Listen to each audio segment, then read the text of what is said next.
Hello, Dawgpound South campers. This is the Cleveland Browns Dawgpound South podcast, part of the Fanatical L's Network, part of the Fans First Sports Network. I'm your host, Steve Gill. As you can see, I'm ready for tonight's national championship game. Go Bucks. But first, we got to talk a little pro football. So, nothing makes me happier than when the Baltimore Ravens get bounced out of the playoffs, especially in the first game they play. Isn't that nice? Doesn't it make you feel better? Makes me feel better. Also kind of happy Detroit lost. As you all know, there's a list of teams who have never been to the Super Bowl, and I want the next team off that list to be the Cleveland Browns. Nothing against the Detroit Lions, but sorry, I'm a Browns fan first. I really don't care about the suffering of other fans. I only care about the suffering of Cleveland Browns fans. Okay? I noticed after the Commanders took out the Lions, there was a lot of social media play about, well, Browns got to find their quarterback. They have the second pick. Just go ahead and take him. Take our quarterback with the second pick. Well, that's, if this was a good quarterback draft, I would agree with that wholeheartedly. But it's not a good quarterback draft. Let's go back and look. And sure, everybody's going to point out Jaden Daniels and last year, C.J. Stroud. And you could even go back to 1999 and say, well, Donovan McNabb was taken at number 2. Well, that's true. But let's look at some other quarterbacks taken at number 2. How about in 2021, Zach Wilson? 2017, Mitch Trubisky. 2016, Carson Wentz. 2015, Marcus Mariota. I'll even go back to 98. Everybody remember Ryan Leaf? And 90, I'll go back to 93, Rick Meyer. You're not guaranteed to get a franchise quarterback at number 2. You're not.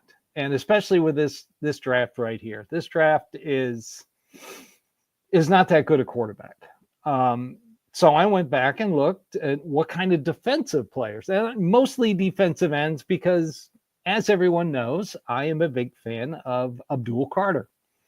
So we can go back and take a peek at some of the defensive end pass rushers taken at number 2.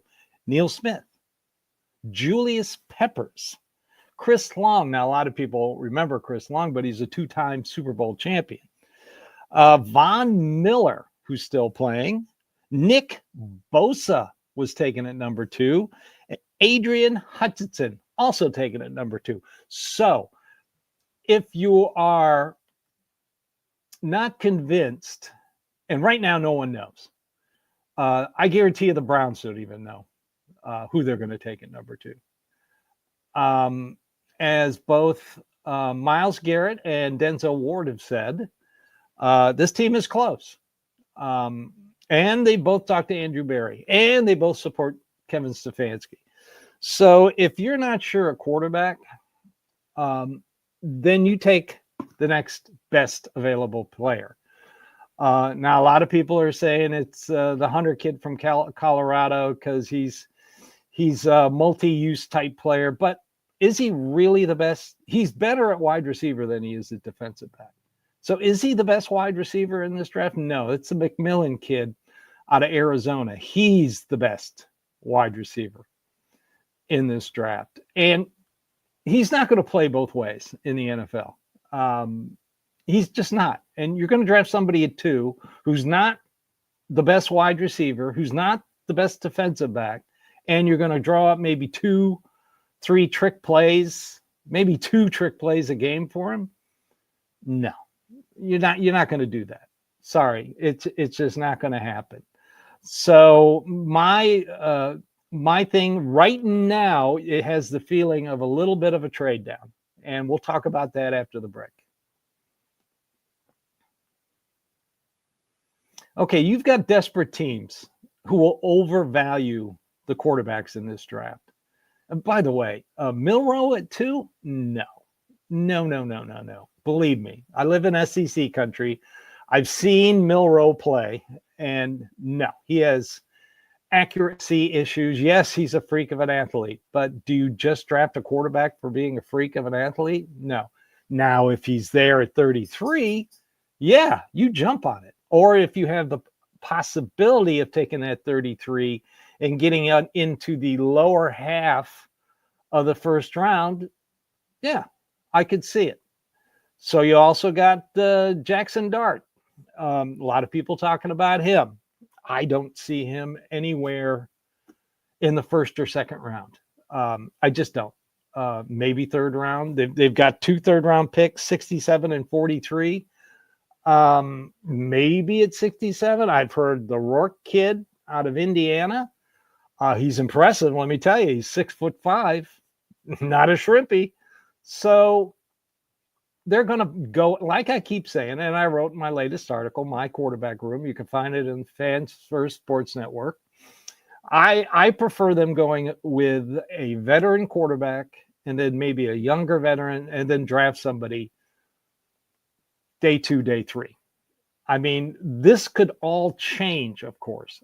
You got the Senior Bowl, which is coming up at the end of the month. Then you've got the Combine. This is the opportunity for the front offices to talk to these players, especially the Combine, when they can come in to the Browns suite, and every team has a separate suite, and you can put him in front of a whiteboard and ask him questions, draw plays.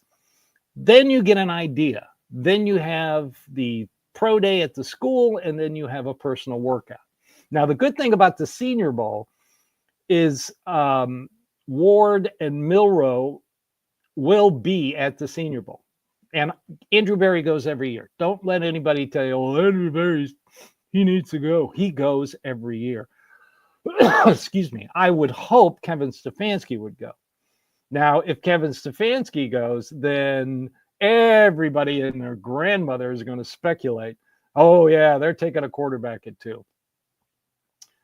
You could trade down. You got the Giants right behind the Browns. That, let's face facts, they don't win this year, the GM and the coach are fired, just like the Browns. They're desperate. They'll give you just about what you want. You could probably, and with Vegas too.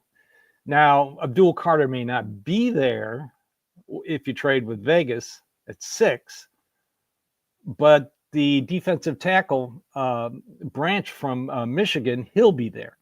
So either one of those players, you got to fix the defensive line, fix the offensive line. That's why I'm more leaning towards taking a quarterback in the 3rd round. Use that second pick, 33, and that's the first pick of that day. And that's a valuable pick. Man, teams will be clamoring for that. Because as the draft comes, people will overdraft certain players, and that'll push more first-round talent down into the 2nd round. And I guarantee you the Browns are going to get a lot of offers for that number 33 pick. I hope that they take an offensive lineman. They need a tackle. I know everybody is penciling in DeJuan Jones as the starter at left tackle, but unless he commits to the offseason program, I see him nothing more as a swing tackle. And it sounds like, I heard an interview with him on Cleveland Browns Daily, and it sounds like he is committing to that offseason program because, let's face facts, he's overweight. And that could lead to these injuries he's had the last couple of years. He needs to stay healthy. And to stay healthy, he needs to lose weight. He needs to get in better shape. Maybe they've told him, hey, you commit to the offseason program and you will be our starting left tackle, which is fine. So then you can use, excuse me, a 3rd day pick to get some offensive linemen. So, but most important, right now, the Cleveland Browns don't know what they're going to do with the number 2 pick, and they shouldn't know until they talk to all these players, until they see the workout, until they work them out at the facility in Berea. So Everybody, calm down. We got plenty of time. The draft's not till April. So everyone calm down. Let's see what they do the beginning of the league year, which is the March 10th through 12th. When 10th starts the legal tampering period, and then the 12th, March 12th, is when they can start signing players. I fully anticipate a lot of activity to be done. Right now, the number one free agent is Sam Darnold. Is he coming back to the Vikings? Don't know. Next up, Daniel Jones. Now, a lot of people hold their nose when you say Daniel Jones, but in a Kevin Stefanski system, he might be just the perfect bridge quarterback. And he's young. He's only 28. So just everybody calm down a little bit. We got plenty of time. Okay. So everybody, thanks for watching. Thanks for following. Thanks for listening. Thanks for subscribing. This has been the Cleveland Browns Dawgpound South podcast, part of the Fanatical Elves Network, part of the Fans First Sports Network. I'm your host, Steve Gill, and I hope everyone here has a great day and enjoy the game tonight. Go Browns and go Bucks. Everybody have a great day.